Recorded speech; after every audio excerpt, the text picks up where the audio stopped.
you start separating on a day like tomorrow. You start looking at the skill groups, who's running with the ones, who's running with the twos and threes, and then when you put the pads on, that's where you really start to tell next week. And then you get into game mode when the commanders come in and you get your joint practices going. So it's sort of that slow build, and it's just we're trying to pace some things with the new guys. And Vrabel's one of those coaches that if you're not paying attention and if you're not getting on the train, the bus is going to leave and the train will depart the station. You can tell at the tempo of camp. I think that's one big thing that I've seen here. Even the stride and stretch period, which is usually where you're stretching, it's sort of like, hey, everybody spread your legs, sit down, count to 10, touch your right toe, then we'll do left. And everybody's usually BSing. They're moving throughout that. It's almost like an aerobic type stretch. And I think there is a sports science element to it. We had Marcus Jones on today for one of the camp interviews. And last year was a big emphasis on running that hill over there.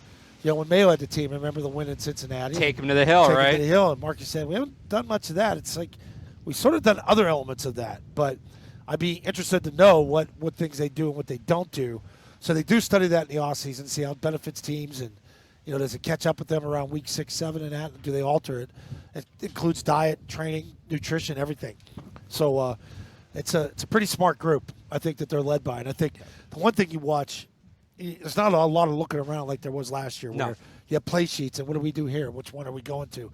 Everybody knows where they're going. They're on the move, and they maximize every single second that they're out there.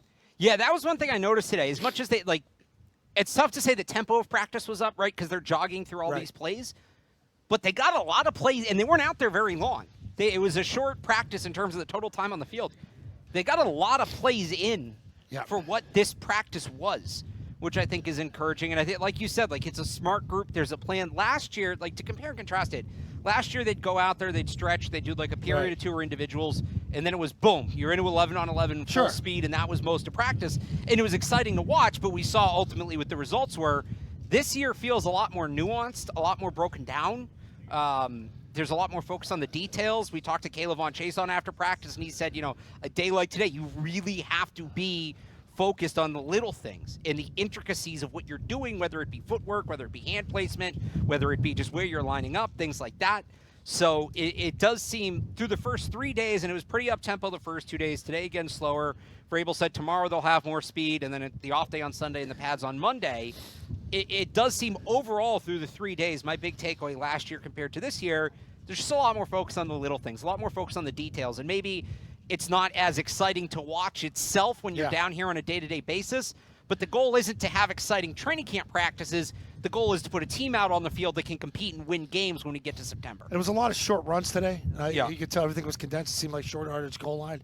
But you know who benefits from a day like today? It's Drake May, because it's the high repetition of getting a play call, getting a huddle, breaking a huddle. So he's getting a zero-out slot. Let's go ride 34. So he's already thinking formation. I'm handing off to the right. Then we're huddling back up. What's the personnel group coming in? We're going twins here. Let's go twins out slot. Ride 34, boot at 8, 239. So it's like processing and just going through osmosis in your head, the actual play call, so I can visualize it and then run it. So that's going to help a guy like May today in the quarterbacks. I'll throw this out there, too. We'll get to it in a second. If you guys have any football questions for Zoe, throw them in the YouTube chat. I'll relay a couple of them. They told me you could say shit and fuck on this channel. You just did? There we go. There you go. We're off and running. That's what we're looking for. That was the main question. That's what people were looking for. So now that we've gotten that out of the way, any football question you have for Zoe, I'll ask you in a sec, but I want to ask you about one more thing.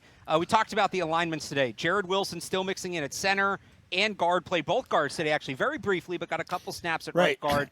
You talked to Garrett Bradbury, who's the other center competing. He talked to the media, did a press conference as well, and talked about the intricacies of picking up the verbiage of the Josh McDaniels playbook. Right. I think I heard he talked about that with you a little bit as well. What did you make of kind of where he's at in terms of picking up the offense? Well, he said, going back to April, his head was fucking spinning. So, you're putting in, a ton of extra flashcards in his book, knee deep in it. And that's, David Andrews is going to be on with us once a week here during the season. Can't wait to start talking with him next week. And the amount of knowledge that those centers have to know, it's almost like the quarterback. Like I said today, it helps a guy like Drake May. It's also going to help a center, whoever's in at center. Because you're thinking, okay, I'm looking at the two guards next to me. Which guard do I trust to make this certain call, certain tag call? Am I going to slide right? Which nose guard are we going to be playing against? Is he overshaded one way or the other? This is all the stuff the center has to process. You didn't have to do that in a West Coast offense. You just called the play and ran it, which is just boneheaded to me. I don't understand why you ever want to do that. You want to give yourself the best chance to succeed during a play, and that's kind of what Josh is going to do here with these centers. First question in the chat here. Jalen Polk, who, by the way, was not out there again today. Bye. Mike Vrabel talked about I don't know why he's before talking practice about him. how important it, well, because he was asked about him. Yep, I know. How important it is for him to be caught up. And that was basically the question. Like, is this it? Is the Jalen Polk era over? Pretty much. Yeah, I mean, it feels that way. I mean, you listen to all the beat writers, too, that cover the team, and like guys like you have your 1 through 5. Guys like Kayshon Boutte are light years ahead of him and Baker, and I guess Baker's even further down the totem pole. But it's sad because it's picked number 37 from a year ago. You see the Lad McConkey's, the other guys, the Cooper DeJeans that went after him, and those type of players that you could have had. That's what, it's not me about losing Polk. Yeah. It's about, you're thin at linebacker. You could have a backup to Spillane at Mike linebacker. You could have an edge guy that you drafted. Your corner, Left your guard. number 2. You could have a number 2 corner that popped last year. Like, you didn't have to go and pay Carlton Davis the amount of money that you paid him, $20 million a year. That's the part that you lost out on. That's what frustrates me. Yeah, and he's buried deep because Kayshon Boutte is still very involved. He's a guy some people Polk's thought a would lost be on the cause. You're not bubble. getting anything out Yeah, of it. Yeah. Baker was getting open the first 2 days. Now, it was against the threes, so take that with a grain of salt, but I'll give him credit where credit's due. He was getting open. What's been your biggest surprise through the first 3 days about the team? I don't want to say it's a big surprise, but it's Campbell. Like I'm every question I'm asked about this team, it's going to really come down to, how's Campbell playing? Yeah. I watch him out there. The way they break the huddle, the way he's in on every play. I know they rotate some guys through, and you have to do that. But talking to people that I know that I trust, and then you have guys on like Morgan Moses yesterday, Bradbury today. They're like, they speak the world of him. Kid's in early. He's working hard. I think he knows the pressure that's on him, and if you realize that, all eyes are on you. The criticism of the arm size. There's nothing he can do about it. That's the way he's born. That's the way he looks. But now, can he compensate? Can you go out and play? Can you get that fit? And it doesn't matter if you're 6'3" or if you're 6'7". If you're on your game and you're moving your feet and you have good leverage, you're going to win in this league. And I love his attitude. I like the way he's approached it.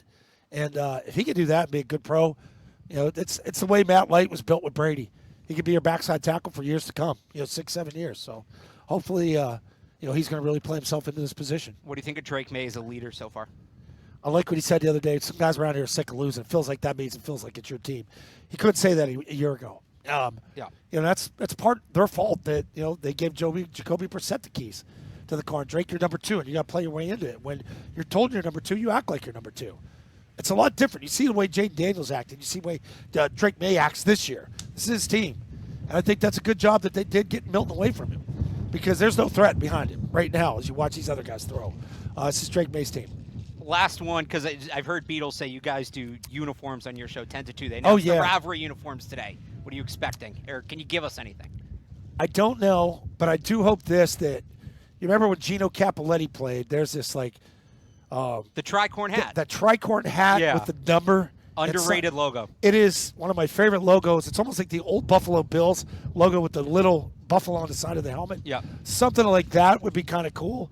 I'd like to see a different colored pant or something, but I'm a little leery of it based on what these other teams are releasing as their, what do you call it, a rivalry? Rivalry. It's like City Connect or City Edition. I'm not a City Connect guy. I'm not either. I hate it for the Celtics. I hate it for the Red Sox. I'm not a City Connect The good news is I think they're only doing it once, at least this year, so we'll see. See, I understood the City Connect, even though I don't like the blue and the yellow, because I love the Red Sox colors, the classic white and red. There's nothing in blue. There's nothing that pops like that on a nice sunny day at Fenway.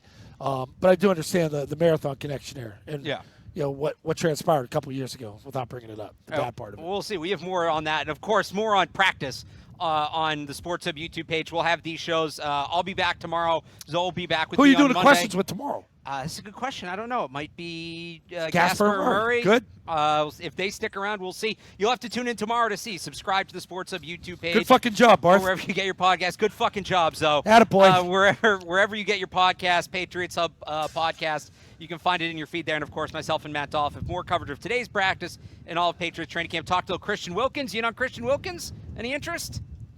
I'd like to know how the foot is. That's the big question, isn't it?